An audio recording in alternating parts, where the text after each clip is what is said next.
जय श्री राम। सुखी कौन? इस प्रश्न का उत्तर जानने के लिए ज्ञान पथ के पथ पर आप सभी लोगों का स्वागत है। मित्रों, मैंने अपने पहले वीडियो में माँ के आधार पर यह जानने का समझाने का प्रयास किया था कि कैसे हम जानें कि घर में सुख है या घर के बाहर सुख है। और आज हम घर के माध्यम से जानते हैं कि किस घर में रहने वाले लोग सुखी रहते हैं या वह घर कैसे हो जाते हैं जिसमें रहने वाले लोग दुखी होते हैं। कारण क्या है, इसी का पता लगाने के लिए हम एक बार पुनः आपसे अपने विचारों को साझा करने के लिए आपके समक्ष आए हैं। मित्रों, कोई स्थान, कोई घर अच्छा या बुरा नहीं होता। उस स्थान या घर में रहने वाले लोग उस घर को अच्छा या बुरा बना देते हैं। उस स्थान पर रहने वाले लोग ही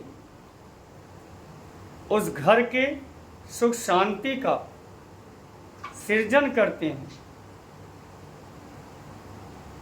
और घर के लोग ही घर की सुख शांति का विनाश भी कर देते हैं। यह सत्य है और ज्योतिष का सिद्धांत भी है। तो अब निर्भर करेगा उस घर में रहने वाले लोगों पर, घर की सुख शांति के लिए। घर में अच्छे लोग हैं, अच्छे विचारों वाले हैं,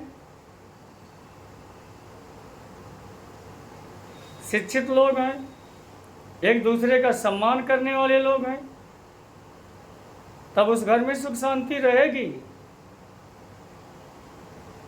इसके विपरीत हो जाने पर घर की सुख और शांति दोनों समाप्त हो जाती हैं और सिर्फ घर के ही लोगों का योगदान किसी घर की सुख शांति में नहीं रहता, अन्य लोगों का भी रहता है। और उन अन्य लोगों को जानने के लिए ज्योतिष ने बड़ा सुंदर सिद्धांत दिया है।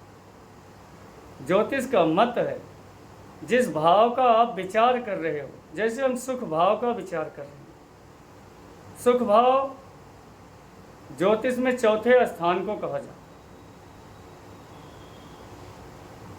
तब ज्योतिष के सिद्धांत के आधार पर जिस भाव का आप विचार कर रहे हो, उस भाव से संबंधित सभी विचार किए ही जाएंगे। उसके अलावा उस भाव से सातवें स्थान, क्योंकि सातवां स्थान जो होता है वह एकदम ठीक सामने वाला स्थान होता है। एक दूसरों का ऐसा संबंध रहता है जैसे चौथे का 10वें से। एक भाव दूसरे भाव को भोगता है। आपको समझाने के लिए छोटा सा एक उदाहरण अभी दे देता हूं। जैसे चौथा सुख भाव है, 10वां कर्म भाव है। जिसको सुख रहेगा वो कर्म अच्छा करेगा, जो कर्म अच्छा करेगा सुख वही पाएगा।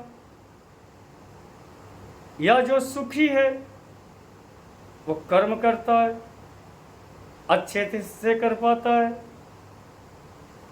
जो सुखी नहीं है, मानसिक रूप से परेशान है या कोई परेशानी है, वो अपने काम को भी अच्छी तरह से नहीं कर पाता। इसके उल्टे जो अकर्मण लोग हैं वो सुख नहीं पाते। जो काम करेगा ही नहीं उसे सुख कैसे मिलेगा, वो सुख कैसे भोगेगा। इसीलिए जो भाव का विचार किया जाए उसका सातवां घर समसप्तक होता है, वह उसके सुख को भोग करता है। तब घर की सुख शांति में कर्मठ लोगों का बहुत बड़ा योगदान रहता है। और जिस घर में अकर्मण लोग हो जाएंगे, काम करेंगे ही नहीं, उस घर में सुख शांति में कमी आएगी ही आएगी। इसके बाद त्रिकोण के भावों का विचार किया जाता है। अब चौथे भाव का त्रिकोण कौन सा है? आठवां घर।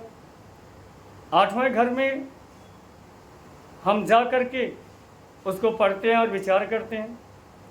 तो अब आठवें घर से संबंधित लोग, आठवां घर से संबंधित लोग कौन होते हैं? आठवें घर को मित्रों गुप्त भाव कहा जाता है। ऐसे लोग जो गुप्त रहते हैं, उनका पता नहीं रहता, लेकिन उनसे रिश्ता जुड़ जाता है, वे हमारे हो जाते हैं। इन लोगों का भी घर की सुख और शांति में बड़ा योगदान रहता है। अब आपको बताऊं वो गुप्त रिश्तेदार कौन होते हैं? तो इसका सीधा सा मतलब हुआ, एक ऐसा रिश्ता जुड़ता है जो अनजान लोगों से जुड़ता है, पहले से उनकी जानकारी नहीं रहती। और ज्योतिष शास्त्र में उस आठवें घर से ससुराल का विचार किया जाता है। तो ससुराल ही गुप्त रिश्ते का स्थान होती है। अब वो ससुराल किसी की भी हो सकती है, बेटी की भी ससुराल हो सकती है, बेटे की भी ससुराल हो सकती है, बहन की भी ससुराल, भाई की ससुराल, भतीजे की ससुराल, किसी के भी ससुराल वाले हो सकते हैं। अगर अच्छे निकल गए, बहू अच्छी आ गई, बेटे के ससुराल वाले अच्छे रहे, तब सोने पर सुहागा, घर में खुशियां ही खुशियां, सुख दिन दूनी रात चौगुनी बढ़ने लगेगा। लेकिन बेटे के ससुराल वाले बुरे निकल गए और बहू बुरे विचारों की आ गई, तो अच्छे खासे सुख और शांति वाले घर में भी अशांति फैल जाती है, दुख आने लगता है। इन गुप्त रिश्तों पर विस्तृत चर्चा और चिंतन बाद में करेंगे, वीडियो बड़ी हो जाएगी। तब घर के और सुख और शांति में गुप्त रिश्तों वालों का योगदान रहता ही रहता है। वो बहू हो, दामाद हो, जीजा हो, साले हों, कोई भी। और फिर 10वां घर कर्म क्षेत्र, कर्मस्थान। जिस घर में कर्मठ व्यक्ति रहेंगे, उस घर में खुशियां रहेंगी, सुख रहेगा। जिस घर में निकम्मे या काम न करने वाले लोग रहेंगे, उनके सुख और शांति में कमी आएगी ही आएगी। और फिर सुख भाव का त्रिकोण या 9वां घर 12वां स्थान होता है, जहाँ से मूलतः विचार किया जाता है अदालत का, अस्पताल का, हर बुरी संबंधित कार्य का और विदेश का भी। तब यह भाव, इस भाव से जुड़े लोग भी घर की सुख और शांति में बड़ा योगदान देते हैं। जैसे अदालत है, तो अदालत का विचार करने के लिए पुलिस की एफआईआर, पहले एफआईआर दर्ज होने से लेकर के उस मुकदमे में जीत के बाद या बरी हो जाने के बाद जेल के गेट से निकलने तक का विचार अदालत के ही माध्यम से किया जाता है। अगर जिस घर में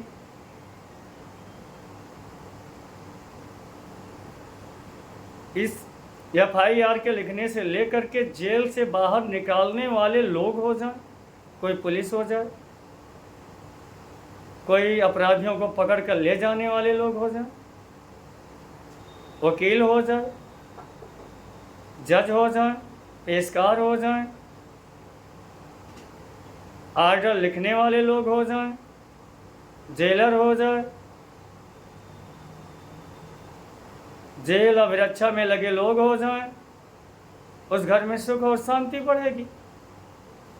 इसके विपरीत जिस घर के लोगों पर ही मुकदमा हो जाए, वो जेल चले जाएं, उन्हें सजा हो, उन्हें सुख कम मिलेगा और उस घर की सुख शांति भी कम हो जाएगी, खत्म हो जाएगी, बर्बाद भी हो सकती है। अस्पताल, जिस घर के लोग अस्पताल से जुड़ जाएं, यहाँ भी तो धारी तलवार है। कोई डॉक्टर है, कोई नर्स है, कोई सर्जन है, कोई दवा सप्लायर है, कोई दवा बनाने वाला, तब उसके घर में सुख और शांति की वृद्धि होगी। यदि कोई दवा करवाने वाला हो जाए, जिस घर का लोग अस्पताल से ही रोज संबंध बना रहे, रोज दवाइयाँ लानी रहे, उस घर में सुख और शांति की कमी होगी। जिस घर के लोगों का संबंध बुरे मित्रों से हो जाए, बुरा कामों से हो जाए, बुरा कर्म करने वालों से हो जाए, उस घर में सुख शांति कम होगी। लेकिन अच्छे काम में संबंध हो जाए, सुख शांति बढ़ेगी। और विदेश की भी बात होती है। अगर घर में सुख नहीं है, शांति नहीं है, तो विदेश लोग जाते हैं। वैसे भी विदेश को कहा गया है, विदेश नरेश कलेश करें। अगर राजा भी विदेश चला जाए, दूसरे स्थान पर चला जाए, तो उसे भी दुख होता। तो घर की सुख और शांति का इन 4 स्थानों से संबंधित लोगों से बहुत बड़ा प्रभाव पड़ता है। घर छोटा हो या बड़ा हो, महल हो या झोपड़ी हो, इससे फर्क नहीं पड़ता। सुख और शांति के लिए फर्क पड़ता है घर के लोग, अज्ञात रिश्ते वाले जो जुड़ जाते हैं वह लोग, बहू, दामाद, जीजा, शाला, बहनोई, फूफा, ऐसे रिश्ते वाले लोग, कर्म करने वाले अकर्मण लोग, कर्मठ लोग, अदालत, अस्पताल, बुरे काम, बुरे मित्र, अच्छे मित्र, और विदेश में कोई जाते हैं सुख पाते हैं। कोई घर की सुख शांति के लिए परदेश जाता है, दुर्भाग्य से कोई घटना हो जाती है, निकला था सुख और शांति के लिए और घर में दुख आ गया, ऐसा भी हो जाता है।